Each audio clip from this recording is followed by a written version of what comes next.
Okay, so I don't know how familiar you are with Dante or with the Divine Comedy. Is anybody? The Dan Brown movie is coming out soon. You've seen that? I don't know. Is that my favorite book? I've read Yeah. it before. It's not even close. No. Okay, so it's nothing at all. Well, the one with Tom Hanks. there is a book called The Divine Comedy in which the Inferno, and there's some grotesque stuff that happens, but other than that, I think he's kind of exact. I don't know. You can judge for yourself. How's that? How's that? All right. So, historically, there's some things that we probably should go over. A lot of it we'll cover as we go. You'll notice in the book that you're going to have a bunch of notes at the end of each canto. So, for example, Canto 1 of Inferno starts on page 16. And each canto, like, you'll get like a little introduction here, which you can read if you want to. You don't have to. A lot of students find it helpful because it'll say, like, here's basically what's going to happen in this canto. Then you get the canto itself, which is, in this case, like 7 pages or something like that, 10 pages. And then you'll get a bunch of notes at the end of it. In this case, there's just a page and a half of notes. Sometimes the notes will be longer than the canto itself is, though. So if you are struggling with, like, I don't know who this 14th century Italian guy is, it'll be in the notes for you. So it's a pretty exhaustive version of the Divine Comedy because it's not expecting that you're going to necessarily know a lot of the references that Dante provides to us. Okay? All right. So we've read the Aeneid. That's by Virgil. There's a bit, Virgil, if you look on the cover here, this is Virgil and Dante in the Inferno. So Virgil is Dante's guide. So the poet who writes the Aeneid is the guide for Dante, who in this book is, you have Dante, the character in the book, and then you have Dante, the author. So it's this, like, what we would call double-voiced. Right, so you have the voice of Dante, who's a character, and then you also have Dante, the voice of the older guy who's writing it in the past tense. So Dante, the character, doesn't know what's coming next, but Dante, the narrator, does know what's coming next. So it's a strange kind of a double-voiced thing that's going on here. Okay? It takes a little getting used to. Sometimes it's easy to forget that Dante is like writing this in past tense and the narrator and the character kind of get fused together. It's a little weird, but you'll get used to it. Okay. So there's a bunch of different ways that you can read this, and I've listed them right here. Okay? So essentially you can read this as a travel narrative. In other words, I'm going on a trip. Where are you going? I'm going to Florida, Disney World, and I have some adventures along the way. We stopped at a gas station in Tennessee, and I lost my wallet, and then we had to go back. Pick it up, right? Little travel story, a little road trip story, right? Which is a pretty common method of storytelling, right? We see it a lot of places. And you can read this that way as well, right? In that respect, it's also a buddy movie, right? I'm on this trip, I'm lost, I don't know where I'm going. Oh, thank goodness, here is my friend Virgil here, who has been through this trip before, who knows where he's going, and can guide me. So it's a buddy movie. And you can read it that way. Okay? There are some really touching things about this whole situation as well. And we'll get to that when we read Canto 1 here later on today, right? It's a little bit more serious than losing your wallet in Tennessee somewhere. It's, I don't know what I'm doing with my life. What is the point of all this? Where am I going? What is all this? And his friend Virgil says, I've been there. I know what this is like. I know what you're feeling. Let me help you out. There's all kinds of connections between Virgil and Dante, so they're both poets. They're both from the same part of Italy. They speak in the same dialect. You'll see that Dante mirrors his afterworld after what we read in the Aeneid, so there's all kinds of connections between the two. Dante sees him very much as a teacher, but I think it's closer than that. It's more like he's like a father figure or really close friend. So you can read it as this like travel narrative on the road with Dante and Virgil, that they're friends, and they're learning about themselves and about each other and about life on this trip. Okay? You can read it as an allegory. In other words, everything stands for something else.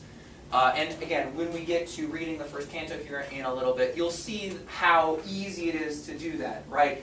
So the sun is a symbol for this, and this animal is a symbol for something else, and the reed is a symbol for this, and Virgil is a symbol for that, and Beatrice is a symbol for this or that or whatever, right? So there's you can read everything symbolically, which is, we would call that an allegory.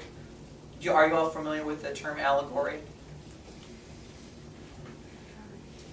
Like using the method of storytelling in which everything stands for something else. And usually allegories are meant to teach some sort of moral lesson. Okay, so you can read it that way.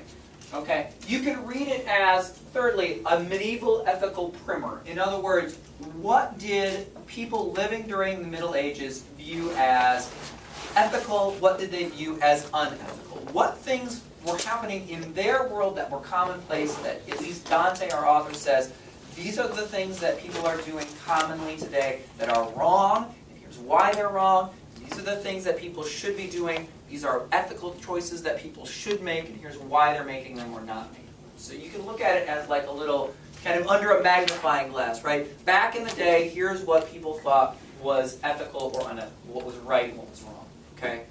And Dante goes through the trouble of not just naming those things, which is what oftentimes when we talk about ethics today, we just talk about like, this is wrong. But there's really a lot of times today at least, there's really no discussion as to why that's wrong. But Dante does go into depth and explains why this is a big deal. Okay? Why is this the wrong thing to do? Why is it unethical? So you can look at it that way. You can also look at it as a personal moral code. So if you've never thought about what's right and what's wrong, I'm just going to do what I'm told, right? I'm going to follow the rules. Well, that's great, but that's not the same thing as having a personal ethical code, right? Does that make sense? I come to class on time. Why? Because I'm supposed to come to class on time. That's great, and you'll be successful in your classes because you get to class on time. But that's a different thing than saying, I feel like morally and ethically I am bound to come to class. I need to come to class on time because it's the right thing to do. Why is that the right thing to do? If you've never thought about that, Dante offers you a way to start thinking about that. What is my own personal moral code? This is what Dante says, these things are right, these things are wrong, and he tries to make the argument that, again, like, here's why. Here's why this is a big deal. Right? It's stuff that we may not necessarily even think of as right and wrong, right? We might think, oh, well, what's the big deal? Right? Or maybe we just think, whoever's making the rules must be smarter than me, and so I'll just follow the rules and that's it. That's not good enough for Dante. He wants us to think through why it's right, why it's wrong. So you can look at it in terms of morality. You can look at it as like, here's what it was back then. You can also think about like, oh, how can I apply the same kind of thinking to my own life and come up with my own personal moral code? All right, you could look at it as, fifthly, a numerological or geographical puzzle. You'll see, so for example, here I've given you kind of a map of Inferno. There are 3 rivers. There are 2 cities. There are 3 different divisions of hell. So, like, where do we break these up? Which kinds of sins are the sins of the she-wolf, which are the sins of incontinence?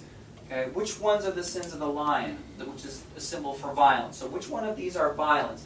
Can you break them into groups of 3s? The poem is itself written in a poetic form called terza rima, which is a 3-line stanza where line A and C rhyme, and then this stanza right here rhymes with the first line of the next one. So it's these interlocking rhymes.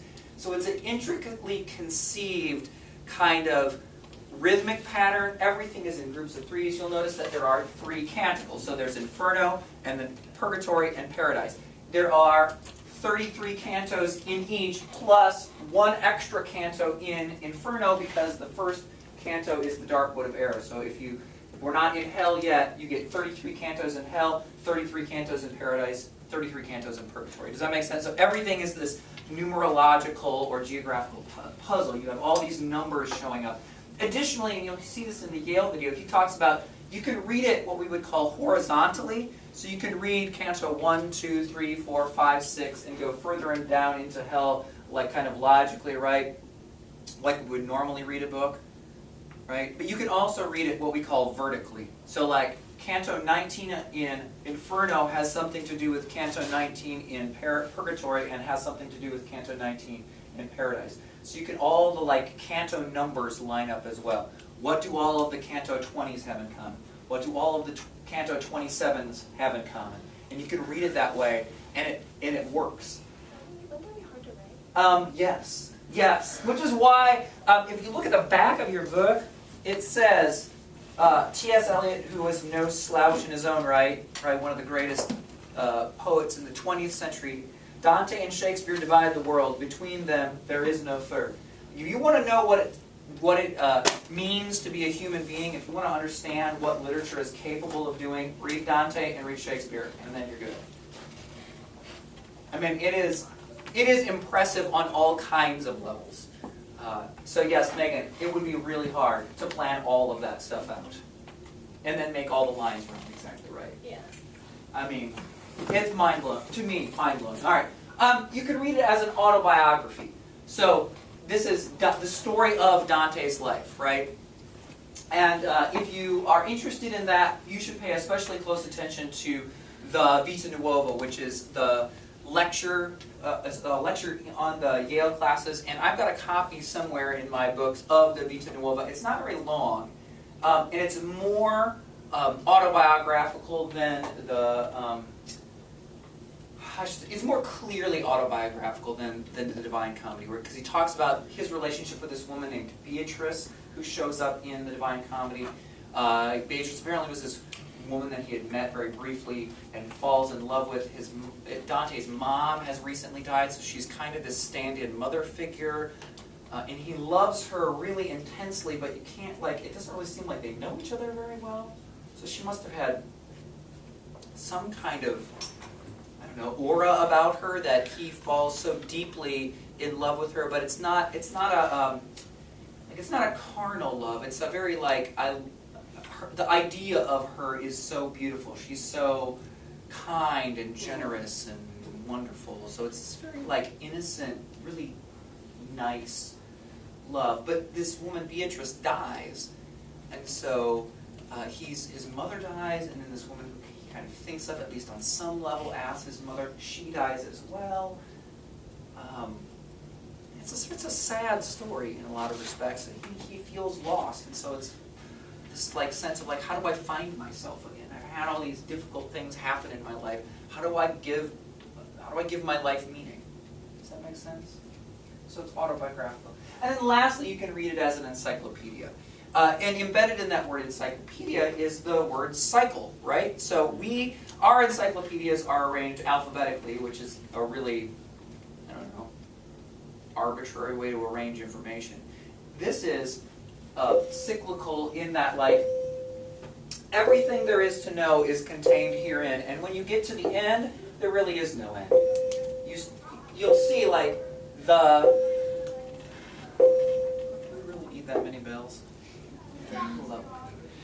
You'll see when you get all the way to the end of Paradise, you end up ending where you began.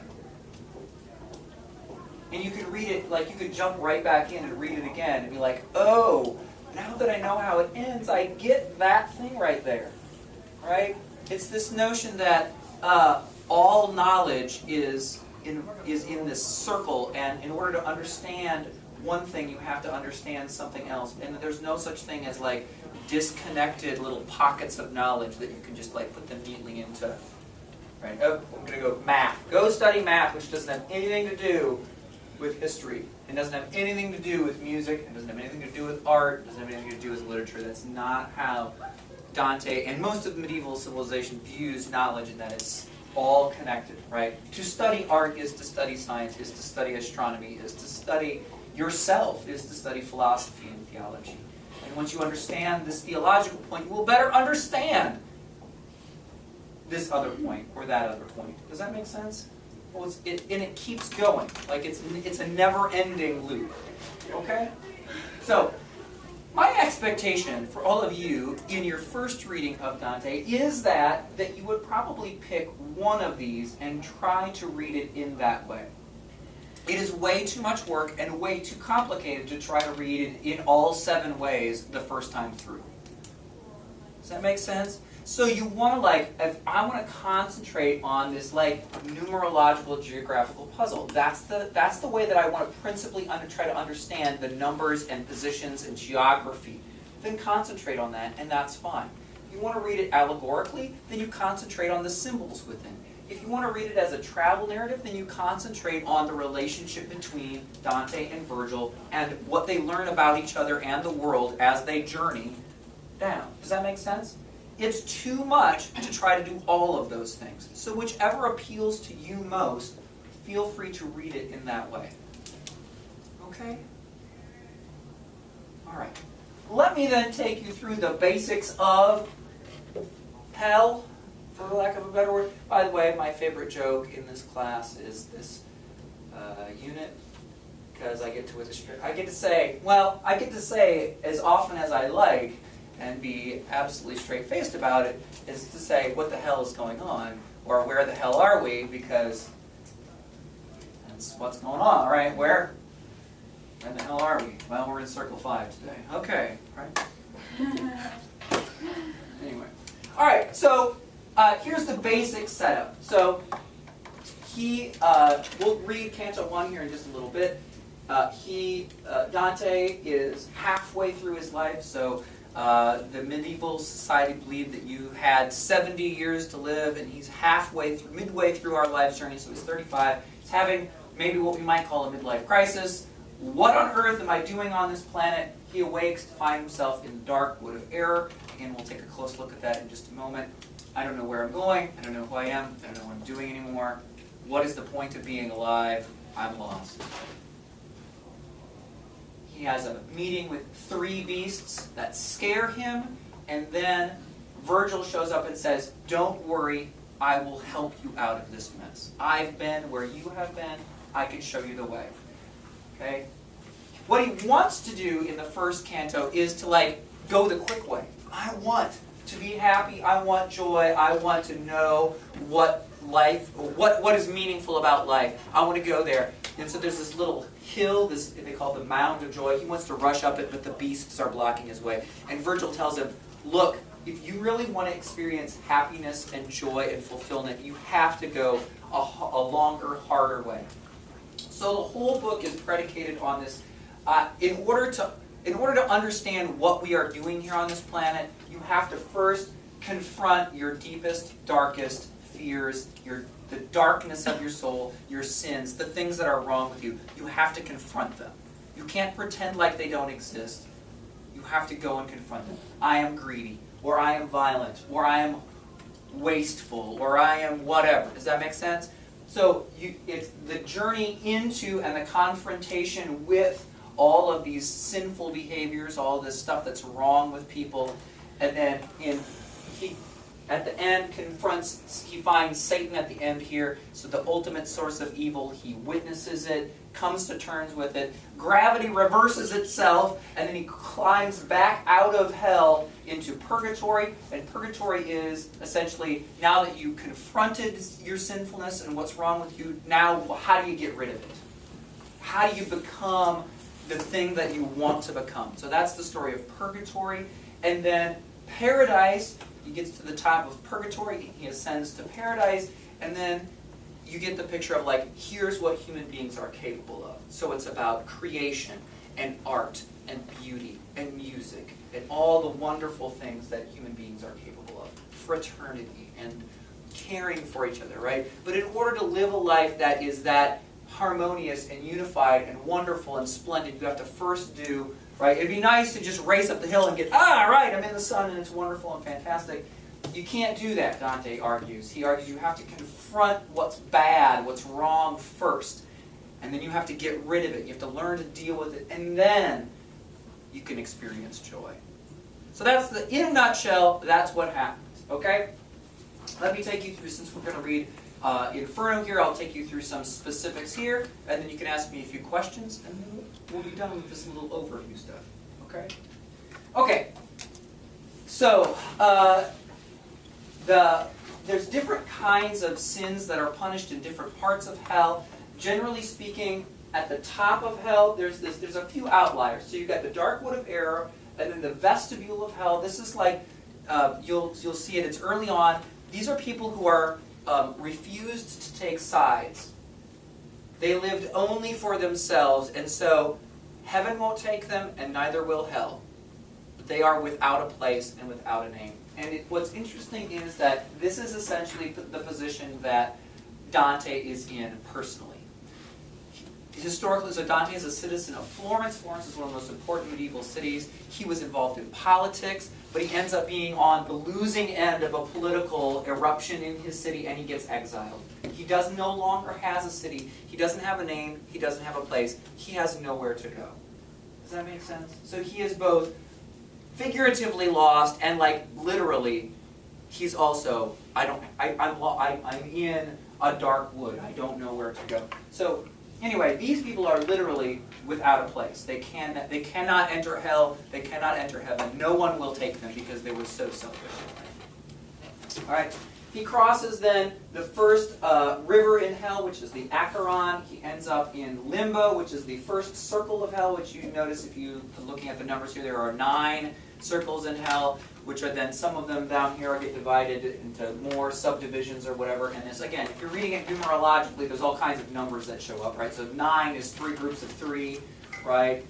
And then there's 3 subdivisions here, but there's 10 here, except for this one, which has another 4 subdivisions of the subdivisions. And then in compound fraud, there's 4 or 5, depending on if you count Satan or not.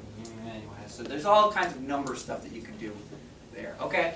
Anyway, Limbo is the first city, and Limbo is where virtuous pagans and unbaptized babies live. And there is no torment in Limbo other than there is no hope. Okay, so there's no like torturous punishment, nastiness stuff there. And Dante does things like he hangs out with Homer and Aristotle and Plato and all these people from classical Greece that are like, they were good people, but they weren't Christians. And so they are in limbo. They live in a place that is not heaven. They can't get into heaven because they weren't Christians. But in hell, they aren't tortured because they live virtuous lives. Okay?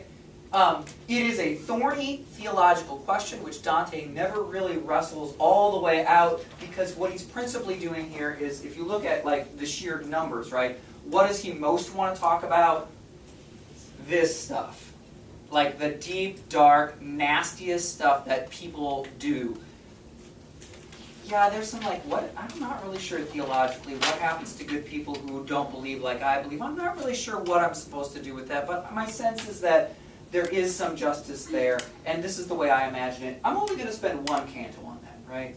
So it's not really, the point of my book isn't this. It's interesting to think about, but he spends so much more time on this other stuff. That if you want to say what's his point, it's to talk about this stuff more. Yeah, this is interesting to think about, but it's not really what he's most concerned with. Okay? All right. Then you get the carnal are next. That's people who have given themselves over to their sexual desires. Okay? The gluttons have given themselves over to their desires to eat and drink in excess. The hoarders and the wasters are people whose whole lives were about either accumulating or using up stuff, right? And all those things are, I think, pretty clearly immoderate, right? Like, it's okay to have sexual companionship, but it's not okay for your whole life to be about that, right? It's okay to eat food, but the point of your life isn't to eat food. Does that make sense? So these are sins of incontinence, immoderateness, right? They're sometimes called the animal sins because they are, like animals do those same things, and they do them immoderately. Right? If you give a dog a certain amount of food, right, he's going to eat all of it and then throw up, right? I mean, they have no control whatsoever. So these sins are like, it's okay to do these things, but you have to exercise some control and some will and not give yourself over to your animal desires, right? Okay, does that make sense? All right, he crosses the river. There's some question about what we do with Canto 5 because it's across the river, right? So if you're doing this geological, numerological thing, right, it's pretty easy to say, look, 1, 2, 3, 3 groups of 3 would be nice, right? I've got 3 different kinds of sins. I've got 9 circles. Okay? I don't know. You can look at it however you want. All right. It also then allows you to have one river in each of the 3 divisions. So anyway, if you're interested, that's the kind of stuff that you talk about. The wrathful and sullen, so wrathful, angry, sullen, depressed, right? And he sees them as 2 sides of the same coin. The second division is the sins of the lion, which are violent. So is being wrathful violent? Like you could make a case, right? Like that's how the Iliad starts. Menon, wrath, anger, violence, right? So you can make a case for that. You can also make a case for wrathfulness being just immoderate. Like my anger is, it's okay to be angry about things that are unjust, but if you're angry and wrathful, that's like out of control anger. So there's some question about what to do with the wrathful and sullen. Okay? In the 6th circle of hell, you get the heretics. These are people who taught things, religious things that were not true. Okay? It's also the 2nd city, which is called Dis.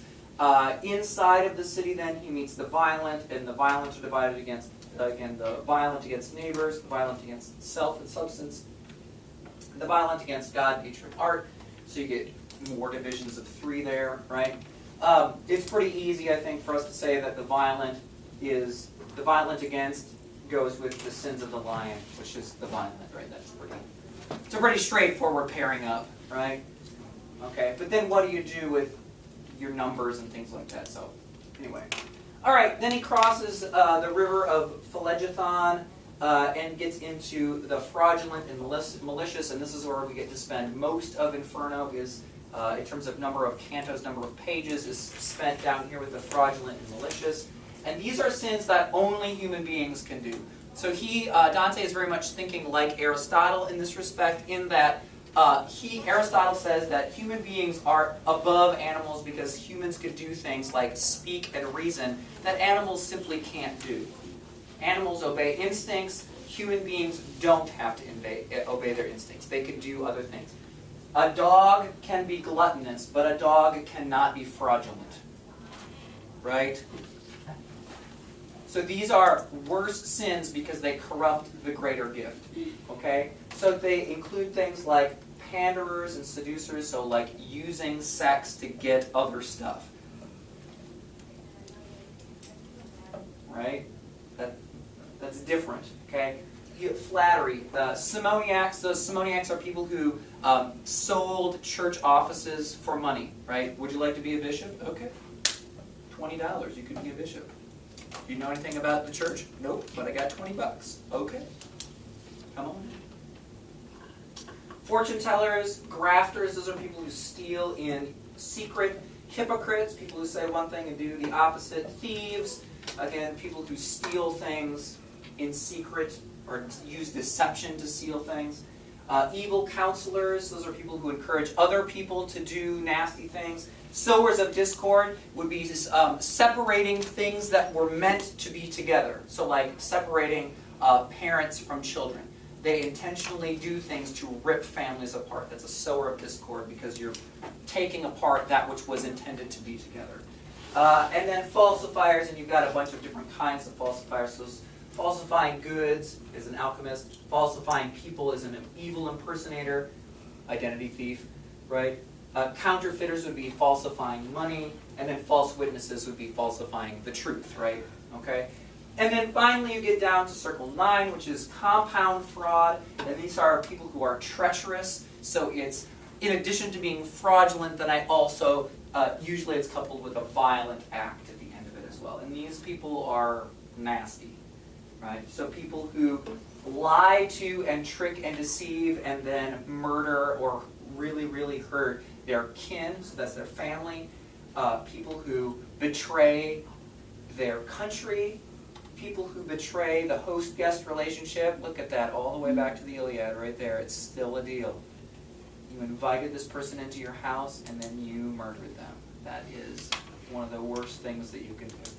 And then finally, those who are treacherous against their masters. Satan being the most egregious example of that, right? So Satan was an angel, is supposed to be servant of God, rebels, and then leads others astray. Satan is an interesting portrayal of him, which is not typical with what we might think or our typical envisionment of the ultimate source of evil, which you will get to later on. He's got 3 mouths, so there's Numbers 3 again. 3 mouths, and is chomping forever on the heads of the 3 worst sinners of all time. Anybody want to guess who are the 3 worst sinners of all time? The most treacherous against their masters. They're having their heads chomped on by Satan. Satan's 3 heads.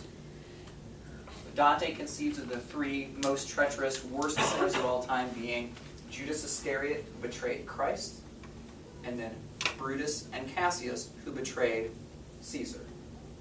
Those are the 3 worst. Okay? That's the end of Inferno, and then I'll talk about Purgatory and Paradise in isolation when we get to those days. Does anybody have any questions about the basic outline of what's going to happen?